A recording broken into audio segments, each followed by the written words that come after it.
Opa! E aí, tudo bem? Aqui é o Paulo, e agora que a gente já tomou um tempo no vídeo anterior para se preparar, a gente vai finalmente resolver o problema 1.2 do capítulo 1 de hidráulica.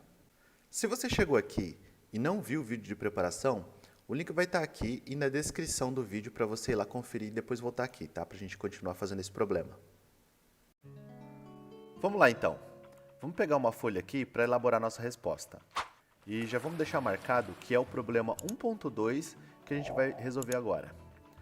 Vocês vão perceber, com bastante clareza ao longo das resoluções, que a gente sempre precisa usar pelo menos a equação da conservação da energia e a da conservação da massa combinadas para resolver os problemas. E essas duas equações são exatamente as únicas que nós vamos precisar nesse exercício. Olha só o enunciado do problema. Primeiro vamos ler ele com bastante cuidado. O diâmetro de uma tubulação que transporta água em regime permanente varia gradualmente de 150 mm no ponto A, 6 metros acima de um referencial, para 75 mm no ponto B, 3 metros acima do referencial. Olha isso, já tem bastante informação aqui para a gente começar. O escoamento acontece em uma tubulação. E como ele fornece o diâmetro como grandeza característica, fica meio evidente que a tubulação tem uma seção transversal de forma circular. O ponto A é mais alto que o ponto B e o diâmetro em A é maior do que o diâmetro em B. Então um esquema em forma de desenho para esse problema pode ser esse daqui, que é uma tubulação mudando de diâmetro ao longo do seu comprimento. Para vários problemas propostos, a gente só vai ter o enunciado. E aí, a gente que precisa esboçar um desenho para o problema para facilitar a compreensão dele.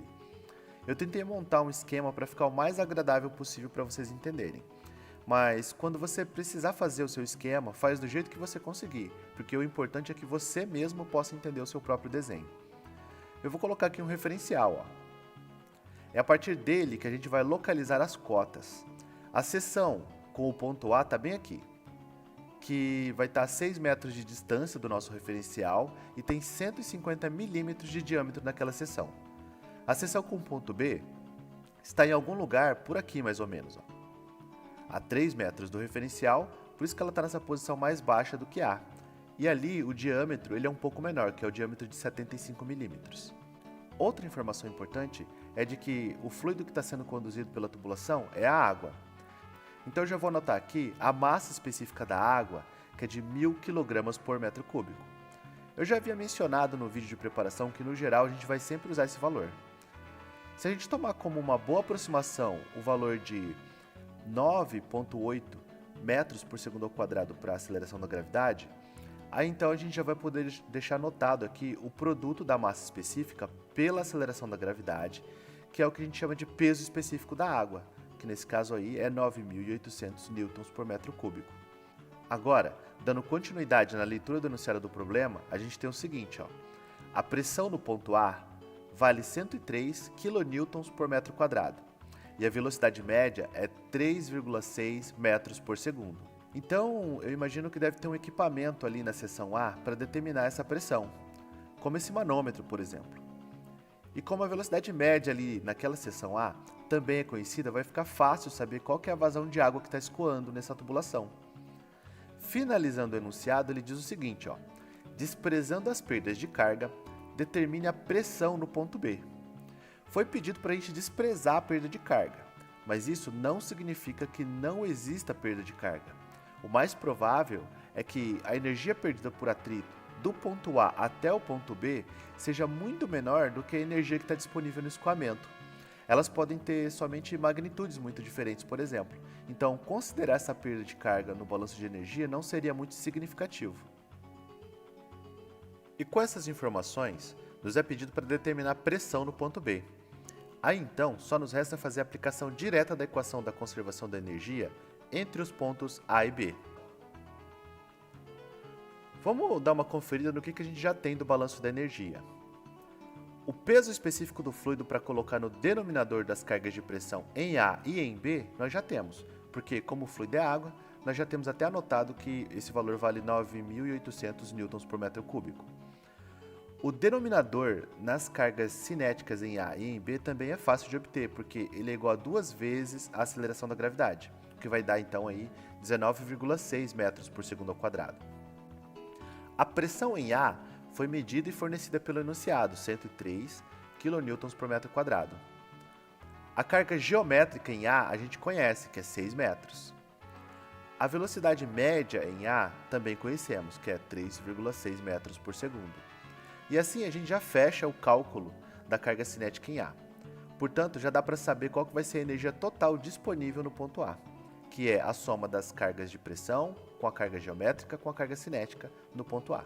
No ponto B, nós já sabemos a carga geométrica, que é 3 metros. A gente precisa desprezar a perda de carga, reiterando que isso vai ser feito provavelmente porque seu valor é muito baixo e isso não afetaria em quase nada o balanço da energia. A pressão em B é exatamente a informação que a gente quer saber. Para isso, só falta saber o valor da velocidade média em B. Isso nos permitirá obter a carga cinética em B e, consequentemente, a gente vai poder calcular a carga de pressão em B e depois, finalmente, obter a pressão em B. Para determinar, então, a velocidade em B, nós precisamos de mais uma equação que envolva as velocidades. Por isso, a gente vai usar a equação da continuidade, que diz que a vazão volumétrica que passa em A, ela tem que ser igual à vazão volumétrica que passa no ponto B. E essa é a vazão que passa em qualquer seção transversal da tubulação no problema. Como vazão é o produto da velocidade pela área, a gente pode escrever a equação da continuidade da seguinte maneira. Note que a velocidade em B aparece nessa equação, que é exatamente o que a gente quer, né? Na equação da continuidade, a velocidade em A nós já conhecemos. E as áreas em A e em B nós podemos calcular facilmente. Por quê? Porque a gente já sabe o valor dos diâmetros em A e em B. O que significa que as seções são círculos e cujas áreas podem ser calculadas como sendo π vezes o raio ao quadrado, ou então, de maneira alternativa, como sendo π vezes o diâmetro ao quadrado dividido por 4, uma vez que o diâmetro é exatamente igual a 2 vezes o raio. Para continuar, vamos pegar mais uma folha e fazer as continhas todas para obter a solução. Primeiramente, a gente vai determinar a velocidade média na seção que passa no ponto B. Para isso, vamos recorrer à equação da continuidade. Primeiro, vamos rearranjar essa equação aqui, isolando a velocidade em B. Agora, para efeito de simplificação, perceba que a razão entre as áreas da seção A e B é numericamente igual à razão entre os quadrados dos diâmetros da seção A e B. Então, fazendo a substituição dos valores que a gente já tem, fica desse jeito. VB é igual a velocidade em A, que é 3,6 metros por segundo, e a razão dos diâmetros A e B fica 150 milímetros ao quadrado, dividido por 75 milímetros, tudo elevado ao quadrado. Aqui, vale ressaltar que não foi necessário converter as unidades de medida dos diâmetros para o Sistema Internacional de Unidades, somente porque, ao realizar a divisão de duas medidas de mesma unidade, no caso em milímetros, o resultado é um número que não tem dimensão nenhuma. Agora, se você ainda não tem confiança para fazer isso, eu recomendo que você sempre faça a conversão das medidas de comprimento para metros. Você fica com um passo a mais nas contas, né? Mas assim você evita erros desnecessários. E finalmente, fazendo esse cálculo, nós temos que a velocidade média em B é de 14,4 metros por segundo. O que faz sentido, né? A gente espera que se a seção transversal muda de A para B, no caso diminui, a velocidade média ela precisa aumentar, né? Uma vez que a vazão tem que ser mantida constante. Agora sim, a gente finalmente vai poder determinar a pressão no ponto B. Para isso, vamos escrever a equação da energia, já sem o termo da perda de carga que nós desprezamos. A carga de pressão em A é então igual à pressão em A, que é 103 kN por metro quadrado, dividida pelo peso específico da água, que é 9.800 newtons por metro cúbico. Note que eu escrevi 103 vezes 10 elevado à terceira potência newtons por metro quadrado. Isso porque o prefixo quilo significa exatamente multiplicar por 10 elevado à terceira potência. É sempre importante você ficar ciente de que é preciso expressar numericamente, com a notação de base 10, os prefixos do Sistema Internacional. Se você tem dúvidas de como fazer isso, é bom dar uma revisada no significado dos prefixos mais comuns do Sistema Internacional. Agora, a carga geométrica em A é 6 metros, que é a distância até o plano de referência. A carga cinética em A é a velocidade média em A ao quadrado, que é 3,6 metros por segundo, e aí eu já coloquei elevado ao quadrado, dividida pelo dobro da aceleração da gravidade, que vai ser 19,6 metros por segundo ao quadrado. E isso tem que ser igual a a pressão em B, que é exatamente o que a gente precisa determinar, dividido também pelo peso específico da água, né, que a gente já sabe que é 9.800. Lembrando que esse termo é a carga de pressão em B, né, pressão em B dividido pelo peso específico da água. Continuando então, ó, nós somamos aqui a carga geométrica em B, que é 3 metros, e por último a gente soma a carga cinética em B.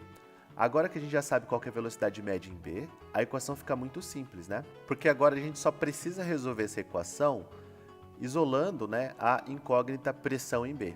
Dessa forma a gente vai obter o seguinte, ó, uma vez que você fizer essas continhas aí, isso vai nos fornecer a pressão em B, ó, de 35.182 Pascal, que é a mesma coisa que 35.182 Newton por metro quadrado. Nós podemos reescrever, por conveniência, essa resposta com o intuito de que ela seja coerente com a medida de pressão fornecida em A. Daí, a gente utiliza um prefixo do Sistema Internacional para escrever a resposta como sendo 35,2 kPa. E essa sim é a nossa resposta final. Vai ser muito comum que as respostas dos problemas propostos se utilizem desse bom senso de coerência nos valores.